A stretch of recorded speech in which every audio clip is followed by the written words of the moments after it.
Has a Russian mutiny weakened President Vladimir Putin? The monster that Putin created with the Wagner, the monster is biting him now.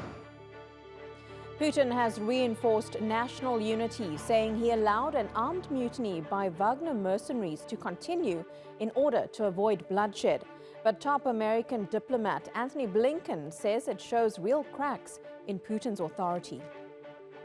I'm Yashni Padiachi, and today's newsmaker is the Russian mutiny.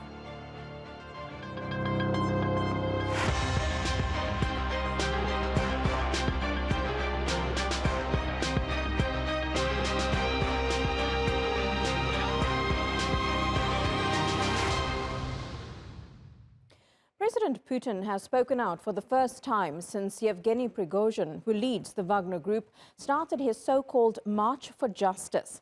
On Saturday, Prigozhin's men crossed the border from Ukraine, captured Rostov-on-Don, and were headed to Moscow largely unchallenged until he abruptly aborted his mission. Now Putin says he was giving people a chance to come to their senses.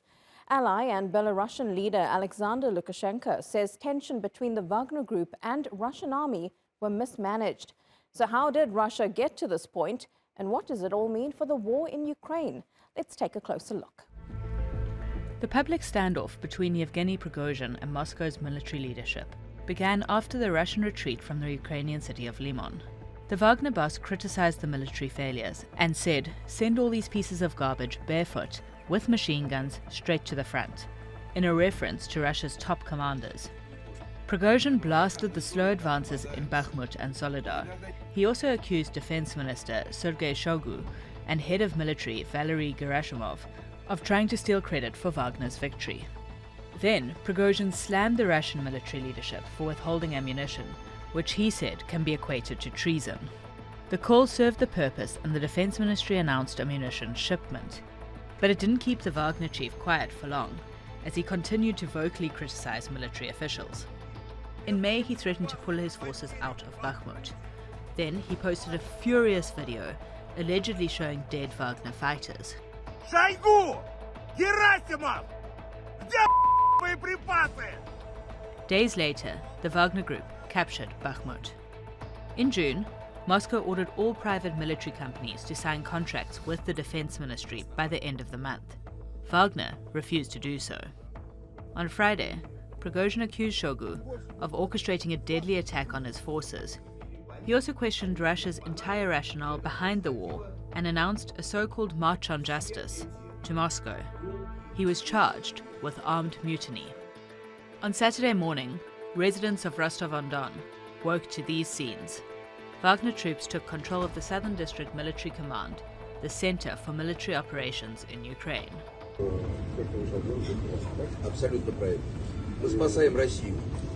And at 10 a.m., Putin appeared on TV. All those who consciously choose the path of betrayal, who prepared an armed mutiny, who chose the path of blackmail and terrorism, will suffer an inevitable punishment. The military set roadblocks on the outskirts of Moscow, while Wagner's move toward the north was advancing without any significant resistance. At around 8 p.m., an unexpected twist. Belarusian President Alexander Lukashenko announced that he'd brokered a deal between Wagner and Moscow, and the rebellion was off. Prigozhin says his forces turned back to avoid bloodshed. The Kremlin announced Prigozhin would move to Belarus and all charges against Wagner would be dropped. Later that night, Prigozhin left Rostov-on-Don as a crowd cheered and chanted. On Monday, Russia released a video of Shoigu, purportedly in Ukraine, and Prigozhin spoke for the first time since the mutiny. У нас не было цели свержения существующего режима и законно избранной власти, о чем много раз говорилось. And in the evening, Putin addressed the nation once again. Однако организаторы мятежа The organizers of the rebellion, having betrayed their country, their people, also betrayed those whom they dragged into the crime. They lied to them, pushed them towards death, under fire, to shut down their own people. It was precisely this outcome, fratricide, that Russia's enemies wanted. Both the neo-Nazis in Kiev and their Western masters and all sorts of national traitors. They wanted Russian soldiers to kill each other. убивали друг друга. Joining me now to talk about this from Moscow, we have Viktor Olevich. He's a lead expert at the Center for Actual Politics, a Moscow-based think tank. In Kyiv is Peter Zalmayev, the director of the Eurasia Democracy Initiative. And completing our panel is William Courtney in Washington. He's an adjunct senior fellow at the RAND Corporation. Thank you all so much for joining us here on the Newsmakers. Viktor, I'm going to start with you. And these past few days have been unlike anything we've seen in modern Russian history. How have you been feeling, and what are your thoughts as you watch this all play out in your country? Well, I would dispute the fact that we have not seen similar events in modern Russian history. Of course, we had seen a coup attempt in 1991 in the Soviet Union that failed, and then in 1993 there was a parliamentary crisis in Russia where Russian army tanks fired at the parliament building in Moscow, causing casualties, and that crisis dissipated with Boris Yeltsin's victory. So this is not a unique event within the late Soviet and post-Soviet history. However, it is an event that would have been impossible to imagine just a few years ago. And of course, it's unlikely that it would have happened had the special military operation not been initiated. So it was a very dangerous situation. This was admitted openly by the Russian president and by Russian officials. Within hours, when the mutiny started, a major Russian city, Rostov-on-Don, was taken over by the mutineers, by Prigozhin's Wagner group, and it's not just the city. They also took over the headquarters of the Southern Military District that plays a key role in Russia's defenses in the south and in the conflict with Ukraine. And also within hours after that, Prigozhin's men had moved very swiftly through Russia's regions, moving towards Moscow. So the situation was developing along a very dangerous trajectory, and the Russian government, along with its counterparts in Belarus, had acted swiftly to get this crisis resolved before it became bloodier and before it became even more dangerous. And Peter, what's the sentiment in Ukraine about what's been playing out in Russia over the last few days? Well, I would largely agree with the characterization of the events with the previous speaker. And in fact, I think he's showing some surprising boldness in this characterization, not only but others, such as Mr. Markov, for example. Sergei Markov, who's a frequent guest of this program, he's been saying some very bold things. He called this an existential crisis that Putin has demonstrated weakness and that he's compact with the Russians of strong statehood, political stability that does not exist anymore. When the previous speaker said that the Russian forces are together with Lukashenko's mediatorship acted quickly to quell this. Well, I would say not quickly enough. Before that happened, Vladimir Putin had to go on TV and humiliate himself to the Russians, acknowledging that all is going well, that his own creation, Mr. Prigozhin, that is Vladimir Putin's own creation, his closest confidant, went rogue, declared opposition to Putin, and what's worse, called this war a corrupt war, the war in Ukraine being fought on false pretenses. The system is rotten to the core. That's what Prigozhin has said. And so that is now leaves the question what that does to the willing and the fighting spirit of the Russian soldiers who've been told point blank that they're fighting essentially an unjust war. So that raises also a question. If this was only quelled, or if Prigozhin was told to stand down, for example, by some of his insiders in the Kremlin, only after Putin went on TV and said that, who was pulling Prigozhin's strings, who wanted Vladimir Putin so weakened after this speech. That raises the question that there may be a faction within the Kremlin that wants to weaken Putin and may actually be agitating for an end to this war through these means. William, as the world was watching this rebellion, which lasted for, it seemed like a short period, had anyone actually seen this coming? There are reports in U.S. media that U.S. intelligence had some inkling about it. What are your thoughts? Well, U.S. intelligence could have. I've only just seen the reports in the media. But it's been apparent for a number of months now that Prigozhin's challenge to the senior leadership of the Defense Department, the Minister Shoigu and Chief of General Staff Gerasimov, has been growing. And sometimes the comments that Prigozhin has made really suggest that he's blaming the Kremlin as well as these top two officials who are known to be close to Putin. So this really isn't a surprise in that sense. What was surprising was how easily Prigozhin's forces were able to take control of Rostov-on-Don and then make progress up the road going toward Moscow. It was also a surprise to see so many people in Rostov cheering Prigozhin as he departed. So I think it's fairly clear now that Prigozhin has more of a populist appeal than many people had thought before, and that the Kremlin is weaker. There were not very many senior people in Moscow who strongly defended Putin publicly before the crisis was resolved. How the crisis was resolved is a little bit unclear still. Prigozhin apparently can go to Belarus. Some of his soldiers can go there. So he may end up having a small army there and would be an independent actor who could still challenge the Kremlin. Victor, do you agree with some of what our other guests have said? Has this all weakened Putin very much? And in whose eyes internally would Putin now be seen as weaker?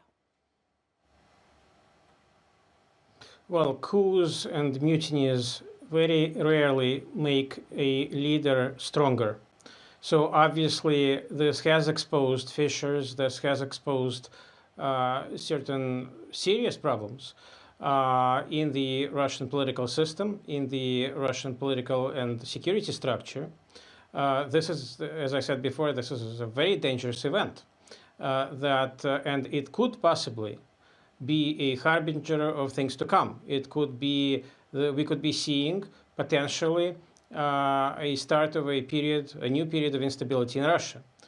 But the question is, of course, in the West, and in Ukraine, there are quite a few experts and leaders that are either happy about what happened or may be satisfied, may be experiencing some type of feelings of satisfaction from what has happened over the weekend in Russia. However, when my colleague has stated that Prigozhin has made populist statements, that is true. But if you look closer at the populist statements that he has made, he has actually been criticizing the Russian Defense Ministry, the Defense Minister Shoigu and the head of the General Staff for not being tough enough. So Prigozhin's populist rhetoric is not about ending the war. Of course, he has been criticizing the initial phases of the war, and he has been heavily criticizing the mistakes that he said were made by the Ministry of Defense and other structures. But what he has been proposing is a mass, full-scale mobilization effort, both for Russia's economy and for Russia's armed forces, and a complete reworking of the Russian military effort, making it much tougher, a much tougher approach towards the West, closing Russia, isolating Russia from the world. So, and it's a question then for the West. Well, is a weakened Putin and is the specter of Russia's armed forces being crumbling into pieces and fighting each other in a possible civil war, is that something that is really beneficial to the West? Or does that present an even bigger, a danger of another degree of magnitude? Because when I talked about the 1991 collapse of the Soviet Union, of course the Soviet Union had nuclear weapons, just like Russia has them now. But the collapse of the Soviet Union was a controlled event. It was an event that was controlled in a dialogue with the West. Today, when we could possibly see a fractured Russian military, the very specter of questioning who controls the nuclear stockpile and what type of demands various factions could be making towards Russia's neighbors, towards the West, is that something the West really wants? And does that really bode well for the West and for Ukraine, for that matter? Or do the events of this weekend actually show that it is time to start really seriously negotiating with Russia and ending this crisis and not forcing Russia into a more dangerous position? William, what do you think about that? Is it time that the West starts more negotiations with Russia, especially because of Russia being a nuclear power? Well, the West will want to stay in touch with Russia, as it has sought to do all along. Russia has actually, in the recent past, refused a number of efforts of the West to reach out. But the main game now will be in Ukraine. It will be the military situation. There will be an expectation that Russian forces may be more uneven now, may be weaker. There could be soft spots that Ukrainians will now see. The Ukrainians are aiming to push to cut the land bridge between Donbass and Crimea. Prospects for that now have gone up a lot. The Ukrainians have not yet begun the main offensive.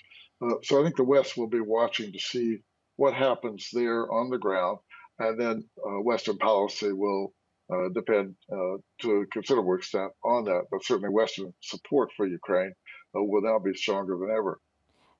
Peter, do you agree with that continued Western support for Ukraine? And at this point, is there any advantage for Kyiv, especially as the counteroffensive right now seems to be gaining a little bit of ground?